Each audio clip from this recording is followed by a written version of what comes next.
Welcome everybody, or should I say welcome back to the Poet's Perspective podcast. If it's your first time joining us, welcome. I'm your host, Justin Patton.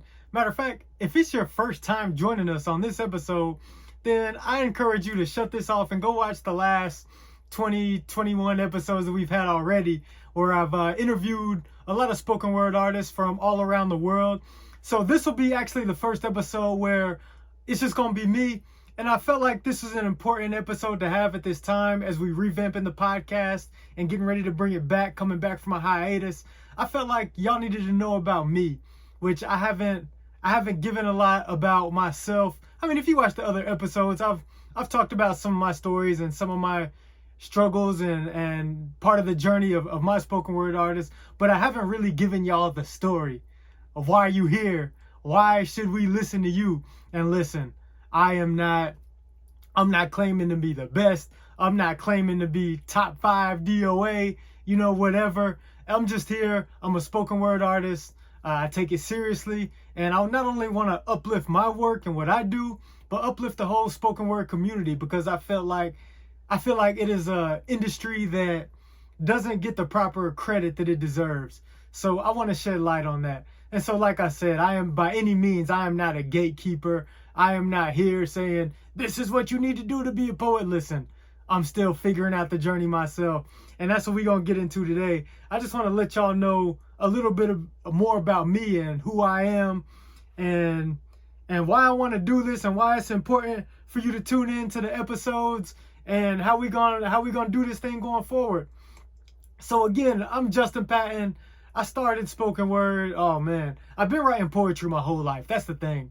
And I can take y'all back to when I was 10, 11, 12 years old. I still got poetry books put together with shoestrings on the ends where I just poked a hole in paper and where I turned them in as poetry books. So those were my first poetry books. But I've been writing poetry from early on in my life. But I never shared it. I wasn't really introduced to the art of spoken word until Def Poetry Jam.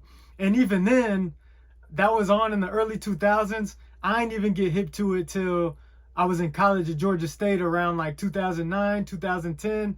That was the first time I seen people actually performing poetry. And when I say performing, really putting their body into it and really making it a performance, not just like, reading off a page, rose of red, violets of blue, all that type of stuff. Nah.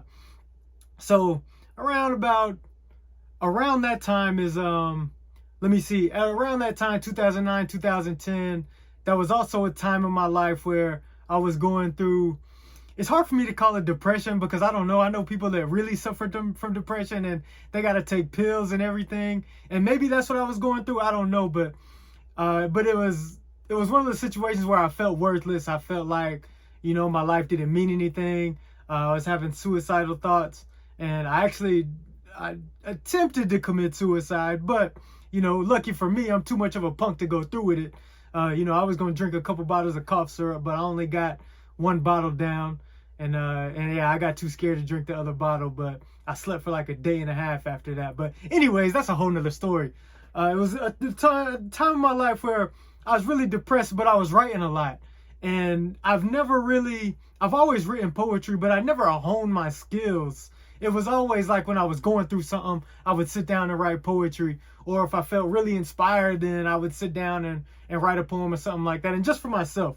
I never shared this with nobody. It was definitely more like just like journal entries type of deal. But I always wrote. So during that time, I was going through something. I was writing a lot. And there was a girl that stayed across the hall in my apartments. I was living downtown Atlanta at the time. And this girl stayed across the hall from me. She came over or whatever. And we were just chilling. And she saw some of my writing. And she was like, yo, can I have this poem right here? I can't remember what poem it was. Something about like living in the moment. I don't know. Something I wrote. Maybe it was good. Maybe it wasn't. Who knows? But either way, she saw it and was like, yo, this is pretty good right here. You mind if I keep this? And I'm like, yeah, that's cool. She was like, I'm going to put it on my wall. I think, it'll help me keep in the mindset of, just staying present, staying in the moment. And I'm like, all right, that's cool. That was the first time somebody else had read my poetry and other than like a teacher or something like that, read my poetry and found some value in it. So I'm like, okay, I didn't think much of it. So fast forward a few weeks later, one of my homeboys who I had just transferred to Georgia State at the time, and he was a rapper, and we were cool or whatever. We were just getting cool on campus. He transferred from FAMU, I transferred from TSU, so we had that HBCU connection or whatever. So we started kicking it. I invited him to my apartment after class one day. We were just hanging out, and he was like, "Yo, man, I know you wrote poetry." He saw, like I said, at the time I had like notebooks just laying around. I had my stuff all over everywhere. I was not only depressed, but I was looking like it. If you walked into my apartment at the time, I looked like somebody who was going through something. But anyways, he found a couple of notebooks of mine, and he was like, "Yo, man, I know you wrote poetry. That's what's up." And I'm like, yeah, whatever. And I still wasn't thinking much of it. And so like maybe a couple months later, he came to me and was like, "One of my friends is putting on an open mic event tomorrow, and everybody who said they were going to perform bailed on him. So can you come and read some of your poems?" And I'm like, "Yeah, I can do that or whatever." And mind you, at this time, the only time I had seen poetry perform was Def Poetry Jam. And wasn't nobody reading. If you go back to those videos, there's a couple people reading, but for the most part, people weren't just reading off pages of poetry. They was up there spitting their heart out, coming off the top of the dome, memorization, whatever. So I'm like, I reluctantly said, okay, I do it, because I'd never done it before. But, I felt like it was my time. So the whole next day, I think I wrote a poem while I was at work or something like that and tried to memorize it, whatever. So we get to the night, and I'm walking on stage. I got on teal pants. I got on one of my homeboys branded t-shirts. I got on a top hat. I'm looking crazy. If you saw me, you'd probably be like, "Oh, this guy's some type of artist or something." But I was just wearing a super tacky outfit, looking crazy. And so I'm walking on stage, and I remember, so the stage was set up kind of like in the front of the room, and in the back was a bar. And most people were in the bar. It was like a dance area. Most people weren't concerned what was going on this little stage or whatever. And so I'm walking on stage, and a couple girls who were walking to the bar, they're like, "Oh, you about to go on stage and perform?" And I'm like, "Yeah, and they're cute girls. I'm a young man at the time, young stallion." And so I'm like, "Yeah, I'm about to perform, put my chest out or whatever." And they like, "Oh, we got to see this." And so I'm like, "Okay." So I'm on stage. I introduce myself. I say the first line of the poem. I forget everything. Like I said, I felt like I was I felt like I was too good to read or something. I don't know what I was thinking, guys. But I didn't read the poem. I didn't even have the paper with me. I got on stage and I forgot everything. And I'm up there stumbling and fumbling over my words. I started over like 4 times. And I think by that time, the 2 girls had just walked off laughing or whatever. And I think some kind of way, I ended up stumbling and fumbling through the poem, after people gave me a lot of encouragement. Good thing the poetry world is not like the comedy world, or it wasn't Night at the Apollo where the Sandman came and kicked me off stage. I was up there for like 15 minutes, giving these people ear beatings of me trying to finish this poem. But anyways, I stumbled through the poem. It was a terrible experience. Went back to my car, hit the bottle of Hennessy I had, and soaked in my sorrow. And that was me performing spoken word for the first time. And so that was in 2012. And so after that, I didn't get back on stage until 2014. But during that time, I was writing a lot of spoken word pieces. I was writing and I was studying. And matter of fact, the same friend that put me on that show, he was, like I said, he was rapping. So he was around the city doing his thing. And he actually started working with this small entertainment company that were putting on like local shows. They were putting on open mics around the city. And so they had the kind of format where like you could perform, but they would give you a certain amount of tickets that you had to go sell or whatever. So he actually got me a job working the door. And so other than Def Jam poetry, that was the first time I actually seen poets performing on stage. Because that was all type of acts. You had rappers, singers, people playing instruments, musicians, and you had a lot of poets. So working the door, I got to see a lot of poets and saw how they do it. Let me see. I saw some people. I seen Sonny Patterson. I seen Big Fitz was doing his thing at the time. I seen Red Storm.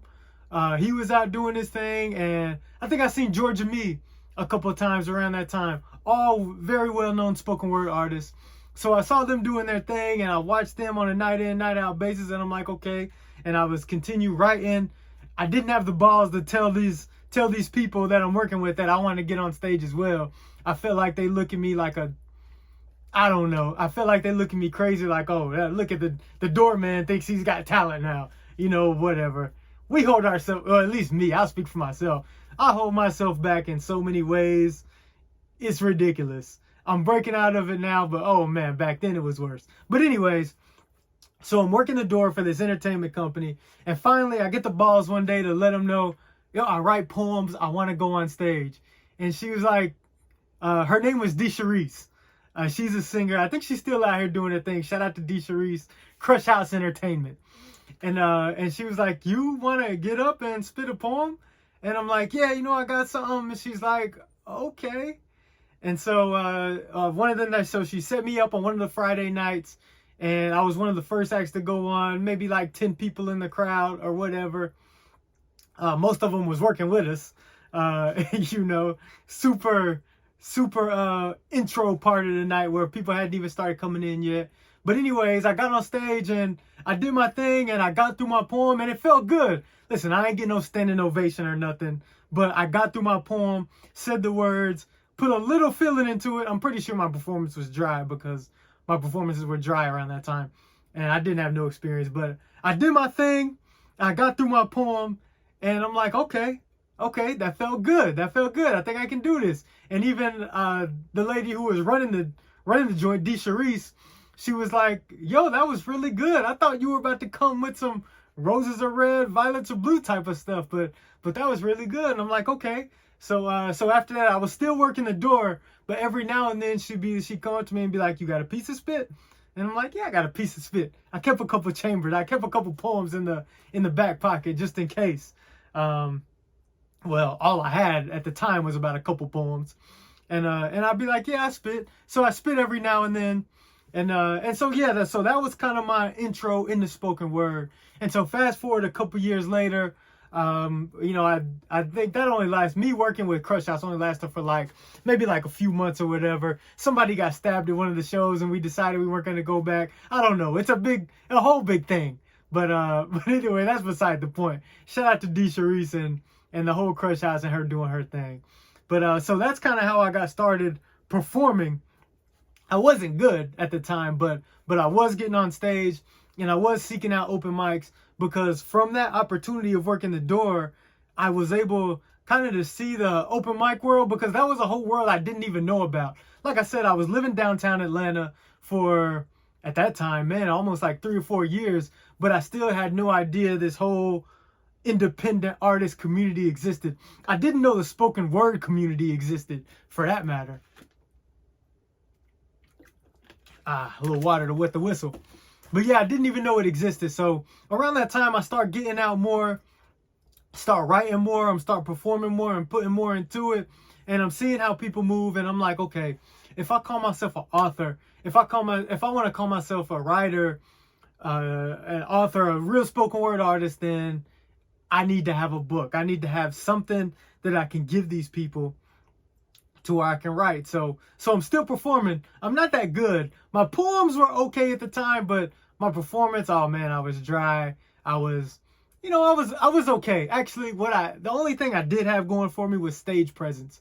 I could get up there, and before I got into the poem, I'm talking to the people, and I'm a people person, so I can talk to people. That's one thing about it. So I'm on stage making jokes and making people laugh and things like that.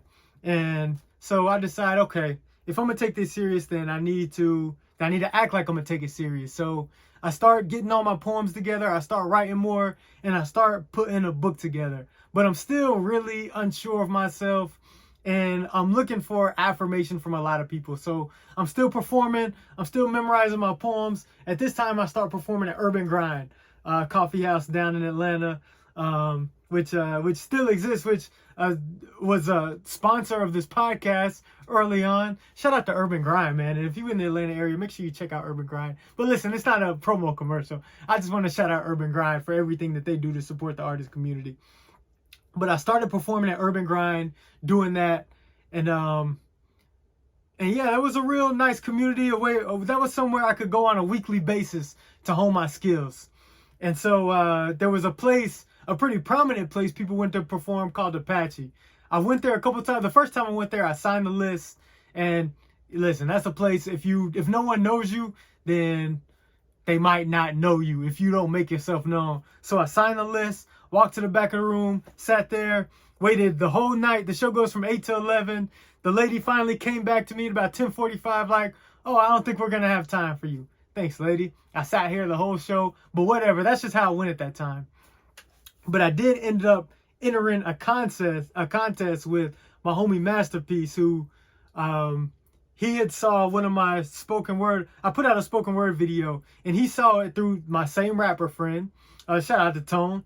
He saw me through Tone and was like, yo, I want to meet this dude because I got a song that I think his poem would fit. And so I ended up linking up with Masterpiece, and I did the poem for him, and we put it into the song.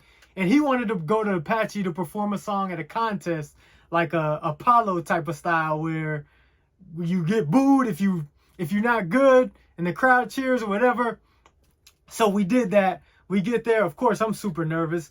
3 people before me got booed straight off stage, a couple poets and 1 rapper. So I'm thinking, oh man, this could be it for me. My career is about to be over before it even starts. But we get up there, we get into the song, I get into the poem, and when I first start, the room is completely silent. Like the crowd's trying to figure out whether they should start cheering or booing. And then I hit a line in a poem, a punchline. I can't remember what it was. And then somebody got up and started clapping. And then the whole room got up and started clapping. So I'm like, all right, that's a bet. So that gave me a little bit of confirmation, like, okay, I can do this. And so we didn't win the contest, but I didn't get booed. And that was a win for me. And around this time, it's like 2016. So I've been performing a couple years and I'm getting better. And then I ended up taking all the poems I wrote at the time, probably about 25, 30 poems, and I ended up putting them into a book, and I published my first book, Poetry for the Hopefully. And so now I'm performing, and I'm going to open mics. Well, I'm going to open mics, but I'm still not even really putting my book out there because I sold it to friends and family. And then after that, I felt stuck. Like, damn, I don't have nobody else to buy my book. I sold about 100 copies, like I said, to everybody that I knew, all my friends, all my family. And then after that, it was kind of over with for me. I'm like, okay, I don't know what to do with this. And so it wasn't till about 2019 where I decided, if I'm gonna start taking this serious, then I need to establish a business for myself.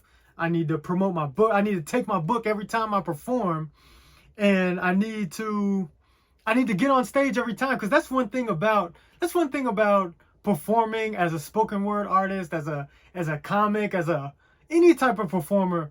There's no substitute for being on stage. When it comes to poetry, when it comes to performing, getting better at your craft, you can practice in the mirror all you want, but there's really no substitute for being on stage. So 2019, I decided I'm going hard. I'm going to every open mic that I can, and I'm going to every show that I can, and I'm practicing, and I'm really putting everything into it, because I'm working jobs at the time, but I don't even want to talk about like my career. It wasn't going good. Listen, I've been fired more times than you can count. I've been laid off, the whole 9. So my mindset was like, if I'm going to do something that I don't like and it's not going to work out for me, then I'm going to go for something that I love to do.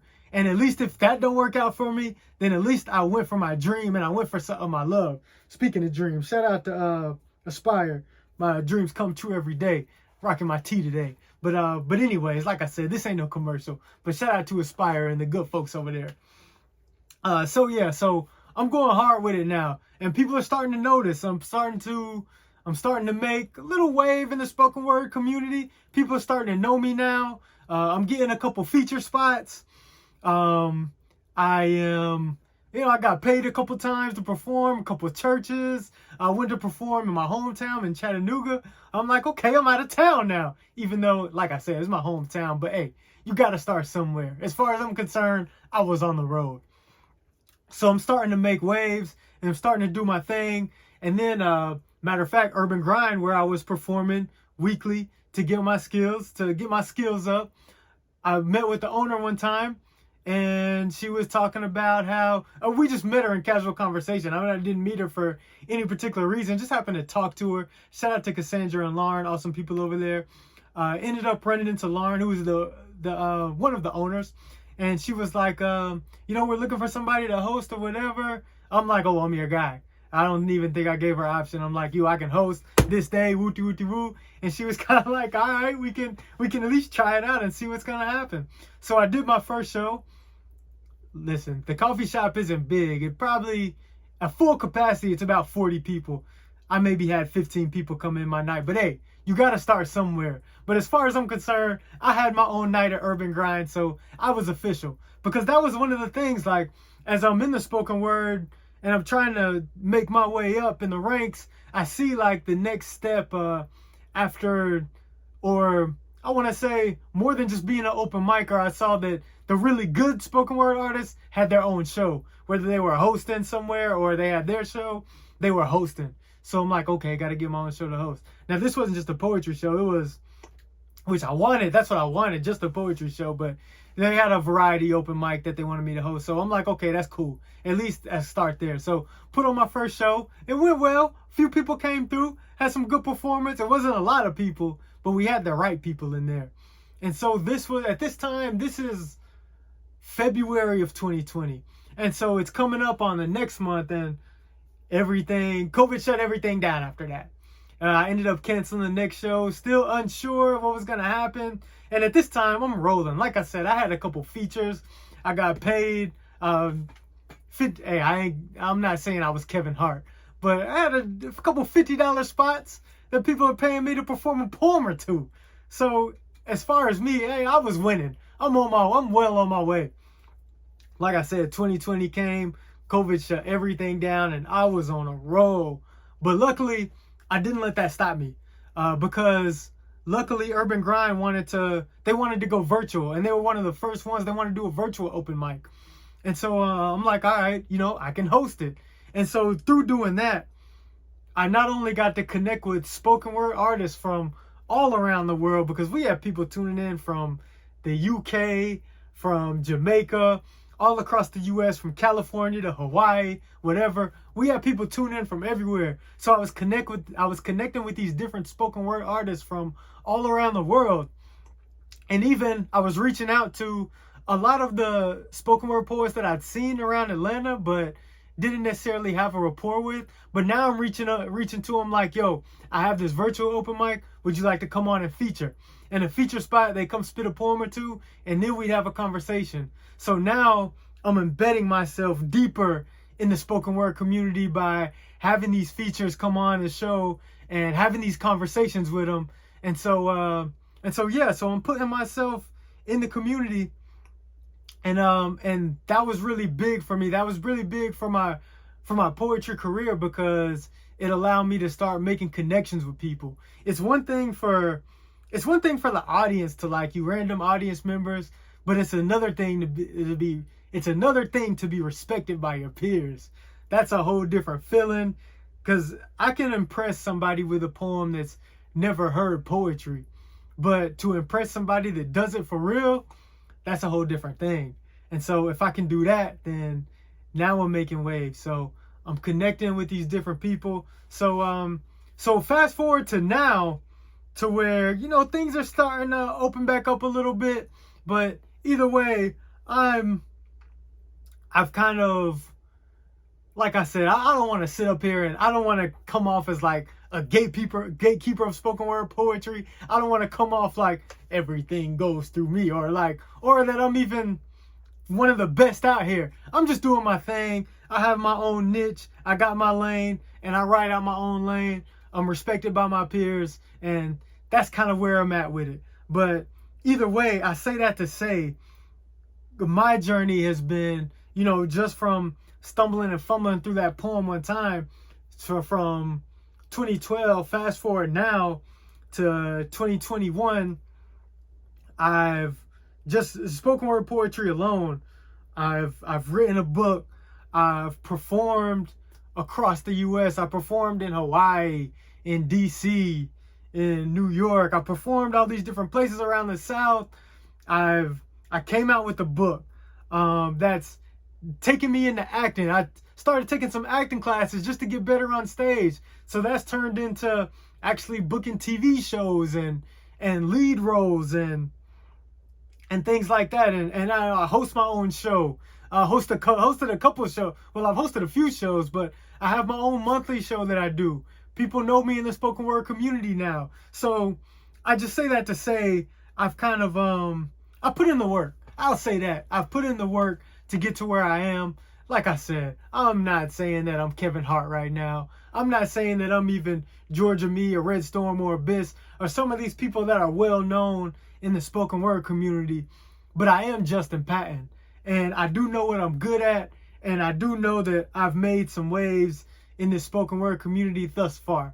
Now, I've only been doing this for real for, since 2014 till now. So only about 6 or 7 years. And I have a long way to go.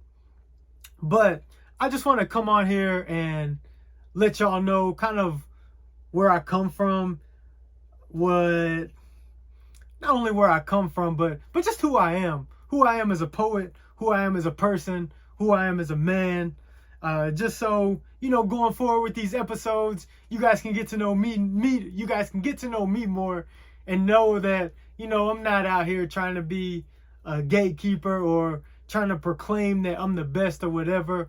I just want to bring y'all some quality spoken word. I feel like every poet should have a podcast because it's just marketing. And I want to introduce y'all to some of the dope spoken word artists that I know. Because I think when people think of poetry, they think of like roses are red and violets are blue, some boring type of shit. But the spoken word poets that I know, they coming with the heat. They making you laugh. They making you cry. They talking about sex. All in the same poem, maybe. They're taking you on a journey through their poetry. And we talking about professional poets. We talking about people that do this for real. And where I am, because I don't even want to sit up here. I want to be 100% transparent with y'all. I don't want to sit up here and act like poetry is all I do. Listen, I make some money from poetry, and that's cool. I'm cool with that. Is it paying my rent? Sometimes. Is it paying my bills? Sometimes. I still take odd jobs every now and then that have nothing to do with poetry. But, like I said, not only from poetry, from hosting, to producing my own shows, to putting out videos, and now to acting, I've been able to make some more money and generate some income for myself outside of corporate America. And so I'm good with that. That's all I ever wanted to do, is to be able to provide for my family from something that I thought of in my brain, from poems. I get to make money from poems, and that feels great. But like I said, am I Kevin Hart? Do I have $1 million? Am I grossing $100,000 every couple weeks? Not quite. We not there yet. But the trajectory is looking positive. I'm on the way. So shout out to all the spoken word artists and everybody on their journeys. It's not easy. And if you want to do this for real, I want to make the Poet's Perspective right here. I want to make this a resource for you. So you're not only going to get me on here talking shit. Listen, I've given you an ear beating enough today, and I'm not sure how it sounds. I'm going to have to go back and listen to it myself. But I appreciate y'all tuning in. But I'm going to be bringing y'all some guests that do it for real, that do it full time, that take this serious. So this is going to be a resource for y'all to get on here and see how to better market yourself, how to become a better writer, how to become a better performer through these people that I'm going to bring on as guests. Excuse me.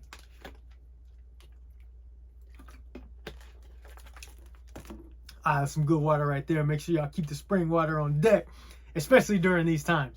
Health is wealth, health is everything. But that's a whole nother episode in itself.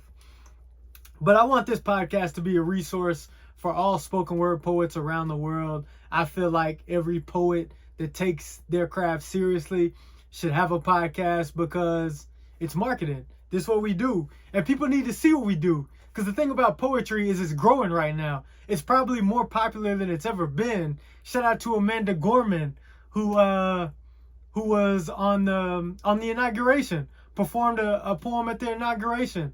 Shout out to Brandon Leak, who won America's Got Talent with a poem. He beat out dancers. He beat out singers. He beat out musicians. He beat out all these people with poetry. So right now, poetry is as popular as it's ever been. And I want us to continue grow. I not only want to bring attention to my work, because I think that I bring value in my own right through my writings and my poetry and my books and my work and whatever. I feel like I bring value, but what I want to do is uplift the spoken word community and let people know that this is more than just big words that go over your head and you don't know whether it was deep or just made no sense. This is something that we do for real. Poetry is something that's practical. If you writing, it's helping you understand your emotions and understand what we're going through, and I hope increasing your own emotional intelligence. And even if you just taking in poetry, if you reading it, that's jogging your own creativity, because I have a theory that if you read something creative, if you practice creativity, work your own creative muscles, then it helps you when you need to be creative and generate ideas. Then writing something like poetry helps. It's like lifting weights. You know, you're going to be sore the first time, but if you continue working the muscles, then it's going to become like second nature. Same thing with creativity. Keep creating, keep flexing them spoken word, keep flexing the creative muscles. You will be creative. You will be more creative when you need to be. And so that's the idea. And so I just want to talk about all things poetry on here. And it was important for me to do this episode because I wanted y'all to know who I am. I wanted y'all to know who you were getting your information from. Like I said, I'm not trying to be top dog. Everything needs to go through me, but I do want to be a resource for spoken word poets to come to and be like, okay, Justin gonna give us some information. As long, he do his thing, but he gonna give you some information, and he gonna bring us some awesome guests through his connection and through the people he knows. So that's what we doing, man. That's what the Poet's Perspective is about, to let people understand the world of spoken word poetry. Let people know that it's more than just slams. It's more than just da-da-da, da-da-da. It's more than the same cadence. We real, we raw, we spit hard, we coming with it. It's more than just rapping without a beat. It's more than all that. Spoken word poetry is its own world in itself, and I don't think a lot of people know about it. And I do want to be one of the pioneers who can say that I helped put spoken word poetry on a whole nother level. And so that's what we're doing here. That's what we're doing with the podcast, and that's what I'm doing. I appreciate everybody tuning in. That's going to be the episode for today. The name of this episode is Who Am I? Just to give y'all and I just wanted to give y'all an idea of who I am, like I said. Let you know who you getting your information from. So if you don't know, now you know. Hopefully y'all come back. Check out all the episodes. Check out all the conversations that I've had previously. I do believe you get something out of that. And stay tuned.